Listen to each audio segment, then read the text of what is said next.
अस्सलाम वालेकुम गाइस, कैसे हैं आप लोग। तो गाइस लास्ट वीडियो में हम लोग ने बात की थी इफ़ और एल्स की।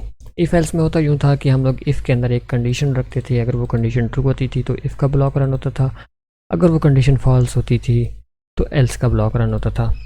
तो आज हम लोग कुछ यूँ करेंगे कि अगर इफ़ की कंडीशन फॉल्स हो जाती है, ठीक है, लेट्स सपोज यहाँ पे ये कंडीशन क्या हो जाती है, फॉल्स, तो हम लोग यहाँ पे फिर एक और कंडीशन लगाएंगे। पहली कंडीशन के फॉल्स होने पे दूसरी कंडीशन चेक होगी। अगर दूसरी कंडीशन ट्रू होती है तो दूसरी कंडीशन का ब्लॉक रन होगा। अगर दूसरी कंडीशन भी फॉल्स होती है तो फिर हम आगे तीसरी कंडीशन लगा सकते हैं या एल्स भी लगा सकते हैं। तो वो किस तरह, वो आज हम आगे देखते हैं। तो सबसे पहले हम लोग इफ़ और फिर यहाँ पे एक कंडीशन देंगे, उसके सामने इस तरह सेमी कॉलन लगाएंगे और एक यहाँ पे इसका ब्लॉक होगा, ठीक है। इसके बाद होगा कुछ यूँ कि हम लोग एल्स की जगह आप लिखेंगे एल इफ़, ठीक है। इससे होगा यूँ कि अगर ये कंडीशन फॉल्स हो जाती है इफ़ की कंडीशन, तो फिर वो एल इफ़ की कंडीशन को चेक करेगा, ठीक है। एल इफ़ की कंडीशन चेक करने के बाद एल इफ़ का ब्लॉक एग्जीक्यूट होगा, ठीक है, अगर ये कंडीशन ट्रू होती है तो। अगर ये कंडीशन ट्रू नहीं होती तो फिर आगे हम लोग और एल इफ़ में एक और कंडीशन डाल सकते हैं, ठीक है।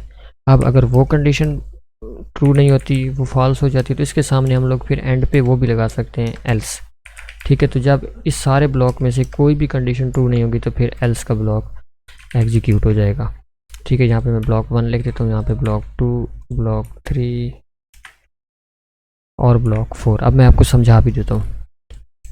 कंसेप्ट कुछ यूँ है, बहुत ही ईजी सा कंसेप्ट है, आप लोगों ने इसमें कन्फ्यूज़ नहीं होना। होगा यूँ कि सबसे पहले इफ़ की कंडीशन होगी चेक, ठीक है। अब अगर इफ़ की कंडीशन होगी ट्रू तो ये ब्लॉक 1 एग्जीक्यूट हो जाएगा। अब अगर इफ़ की कंडीशन ट्रू नहीं होती, वो फॉल्स हो जाती है, तो फिर एल इफ़ जो पहले नंबर पे है इसकी कंडीशन चेक होगी। अगर ये कंडीशन ट्रू होगी तो ये ब्लॉक एग्जीक्यूट होगा, ब्लॉक 2। अगर ये कंडीशन फॉल्स हो जाती है तो वो फिर नेक्स्ट एल इफ़ की कंडीशन चेक करेगा, ठीक है। तो अगर ये एल इफ़ की ये कंडीशन ट्रू हो जाती है तो फिर ये तो ब्लॉक 3 रन हो जाएगा। अगर इन तीनों में से कोई भी कंडीशन ट्रू नहीं होती तो फिर वो एल्स का ब्लॉक रन करेगा। अब याद रखिएगा, ये इफ़, एल इफ़ और ये एल्स, ये तीनों एक ही स्ट्रक्चर का हिस्सा हैं, ठीक है। इस सारे स्ट्रक्चर में से कोई सिर्फ और सिर्फ एक ही ब्लॉक एग्जीक्यूट होगा, एक से ज़्यादा ब्लॉक एग्जीक्यूट नहीं होगा। अगर फॉर एग्जांपल मैं यहाँ पे एक कोड लिखता हूँ कि इफ़ ट्रू, तो रन करे जी प्रिंट ब्लॉक 1, ठीक है। ब्लॉक 1 को मैं यहाँ से लिखा लेता हूँ कॉपी, और फिर मैं आगे लिखता हूँ एल इफ़ ट्रू, तो प्रिंट क्या करे, ब्लॉक 2, ठीक है। इसी तरह एक और एल इफ़ लगा देते हैं, मतलब हम इस सारे कोड को कर लेते हैं कॉपी नीचे और यहाँ पे लिख देते हैं ब्लॉक 3। बहुत इजी सा कंसेप्ट है, आपको मैं जब ये रन करके दिखाऊंगा तो आपको समझ आ जाएगा, ठीक है। तो फिर वो क्या करे, प्रिंट ब्लॉक 4। अब देखो, सबसे पहले इफ़ की कंडीशन हो चुकी है ट्रू। मैंने क्या कहा था कि इस सारे ब्लॉक में से सिर्फ एक ही कंडीशन जो सबसे पहली ट्रू होगी वो ही रन होगा, ठीक है। अगर कोई भी कंडीशन ट्रू नहीं होती तो फिर एल्स वाला ब्लॉक एग्जीक्यूट हो जाएगा। अब देखो, पहला केस ये है कि सबसे पहली कंडीशन ट्रू है, ठीक है। अब ये आगे वाली भी ट्रू है, लेकिन देखा मैं जब इसको रन करूँगा तो वो प्रिंट ब्लॉक 1 कर रहा है, ठीक है। वो अगली सारी कंडीशंस को क्या कर रहा है, इग्नोर कर रहा है।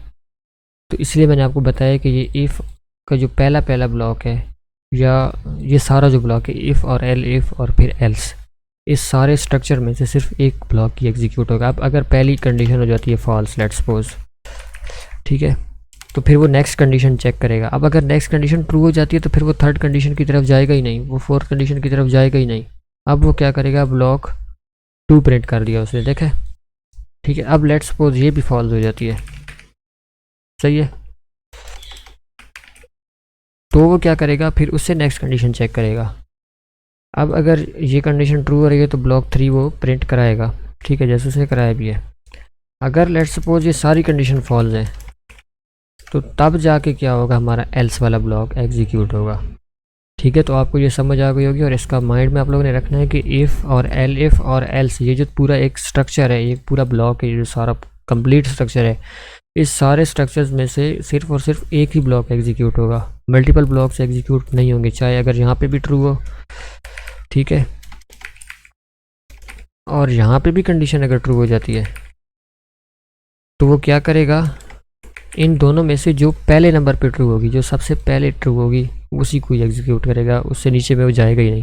वो डायरेक्ट ये ब्लॉक एग्जीक्यूट करने के बाद उसका कंट्रोल बिल्कुल एंड पे ले आएगा। ठीक है, तो अब इसका हम लोग एक प्रोग्राम बना लेते हैं।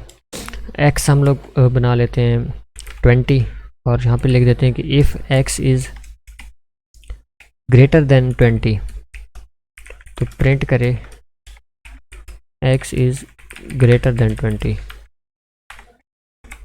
ठीक है, L if x is greater than 15 तो क्या करे, print x is greater than 15। ये जो मैं एग्जांपल आपको दे रहा हूँ ना, इसमें आपके सारे कॉन्सेप्ट्स इंशाल्लाह क्लियर हो जाएंगे। तो आगे लिखते हैं if x is greater than, let's suppose मैं यहाँ पे लिख देता हूँ 10 तो क्या करे, print x is greater than 10। ठीक है, एल्स में क्या करे, प्रिंट कर दे डन को। ठीक है, या इनवैलिड कर दे बस। ठीक है, अब x की वैल्यू क्या है 20, तो मैंने क्या कहा, इन सब में से वो पहली कंडीशन चेक करेगा। अगर पहली कंडीशन ट्रू होगी तो पहली कंडीशन का कोड रन कर देगा। अब पहली कंडीशन क्या है कि x ग्रेटर देन 20। अब x ग्रेटर देन 20 तो नहीं है, वो तो 20 के इक्वल है, तो ये कंडीशन फॉल्स हो गई है। अब वो नेक्स्ट इफ एल्स की तरफ, एलिफ की तरफ जाएगा। नेक्स्ट एलिफ में क्या है, x ग्रेटर देन 15, क्या 20 ग्रेटर देन है 15 के, तो हाँ भाई ट्रू है, तो वो x is greater than 15 print कर देगा। उसके बाद वो थर्ड कंडीशन और फोर्थ कंडीशन की तरफ जाएगा ही नहीं। ठीक है, वो डायरेक्ट यहाँ पे आ जाएगा। अब आप देखें ना, x 10 से भी तो ग्रेटर है और 15 से भी ग्रेटर है, तो आपको तो यही लगेगा कि यार ये भी प्रिंट करा देगा, ये भी प्रिंट करा देगा, लेकिन नहीं, मैंने पहले ये कहा कि सारे स्ट्रक्चर में से सिर्फ और सिर्फ एक ही जो ब्लॉक होगा वो एग्जीक्यूट होगा। तो अब देखें यहाँ पे क्या प्रिंट हो रहा है, x इज़ ग्रेटर देन 15।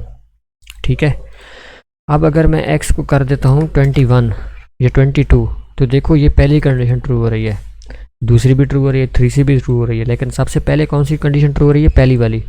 तो वो सिर्फ और सिर्फ क्या हमें प्रिंट करके देगा, x इज़ ग्रेटर देन 20। इसी तरह यहाँ पे अगर हो जाता है x की वैल्यू 11 तो ये पहली भी फॉल्स, दूसरी भी फॉल्स, थर्ड ट्रू तो थर्ड की तरफ चला जाएगा, x ग्रेटर देन 10। ठीक है, अब यहाँ पे अगर हम लोग दे देते हैं x इज़ इक्वल टू 8 तो ये भी फॉल्स है, ये भी फॉल्स है, ये भी फॉल्स है, तो फिर एल्स की जो स्टेटमेंट है वो चल जाएगी। तो आई होप आप लोगों को इफ़ और एलिफ के बारे में काफ़ी अच्छी तरीके से समझ आ गई होगी। अगर आपको वीडियो अच्छी लगती है तो वीडियो को लाइक कीजिएगा और अपने फ्रेंड्स एंड क्लासमेट्स के साथ शेयर कीजिएगा। और मैं आपसे मिलूंगा नेक्स्ट वीडियो में, तब तक के लिए गुड बाय।